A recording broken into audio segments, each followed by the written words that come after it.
What's up, YouTube? This is Too Raw for Sports. All right, so in this particular video, I want to talk about Michael Jordan's tenure with the Washington Wizards.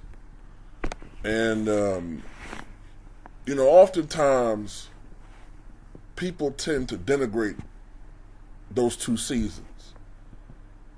Because Michael didn't win and because his level of play didn't quite reach on a consistent basis what we had gotten used to with the Chicago Bulls years.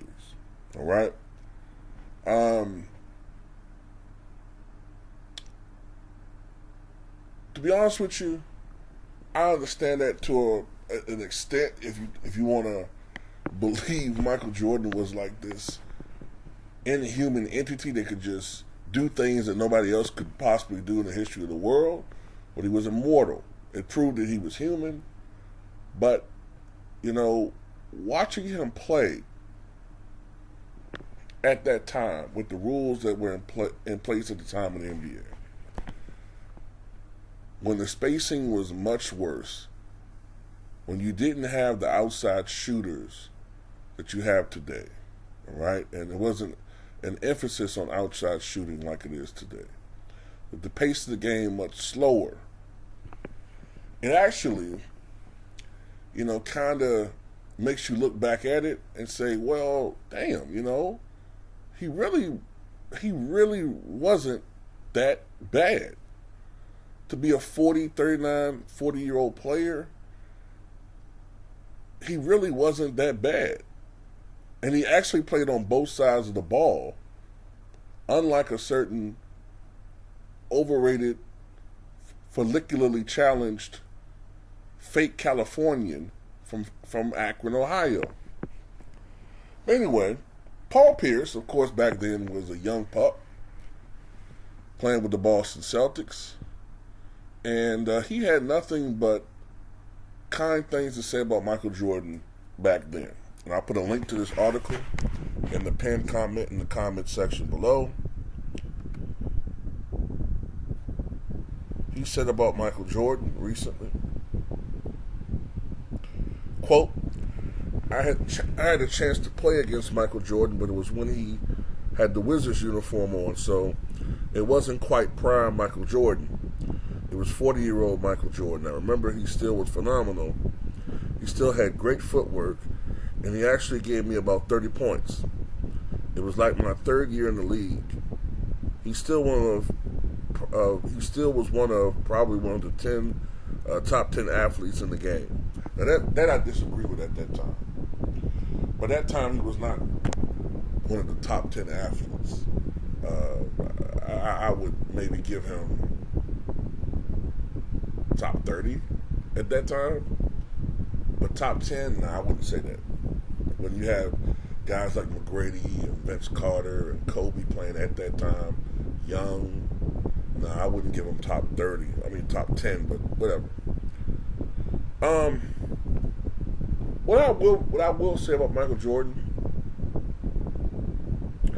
is that at that stage of his career, he alternated between small forward, shooting guard, and sometimes playing power forward, depending upon the matchups. So what I'm getting at is, I remember games when Michael Jordan would be competing against a Sharif Abdul-Rahim, or he'd be competing against a Paul Pierce, who was a small forward, or in some instances, he competed against a Kobe Bryant.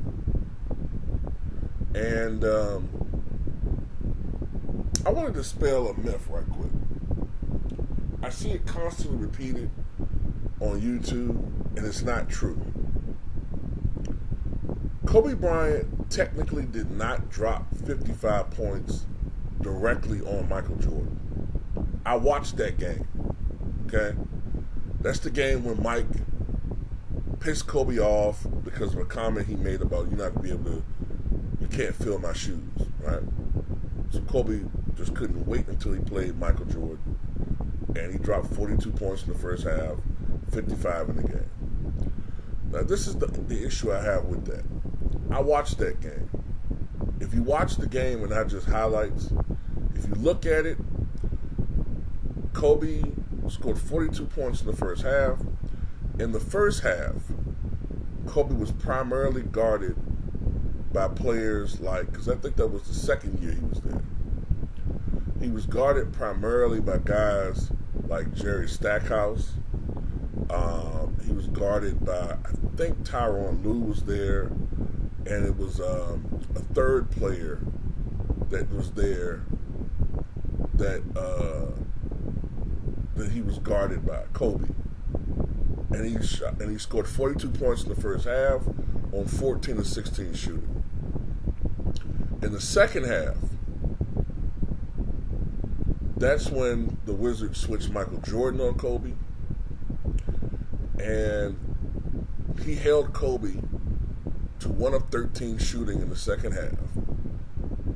13 points. Most of those points coming off free throws. So when people say, oh, he dropped 55 points on Michael Jordan,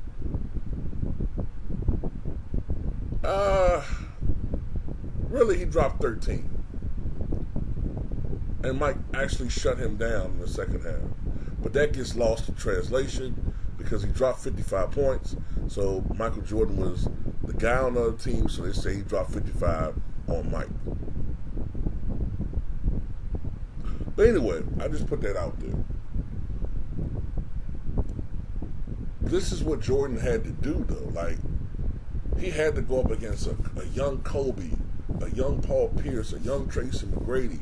He had to go up against, these young players, and that's when the league was more predicated on athleticism rather than just pure shooting. And he was holding his own. And, there was a period of time before that need just became too much for Michael Jordan. The first year he was there, Michael was actually, at one point, a top 5 MVP candidate. There was a period of time when Jordan was averaging something like 25, 5 and 5, at age 38, going on 39. The Wizards were like 26 and 21 at one point. I watched the game, so I know what I'm talking about. But it all fell apart as his knee just became too infected and it became too bad for him to play. But anyway, just want to throw those little tidbits out there. Tell me what you guys think.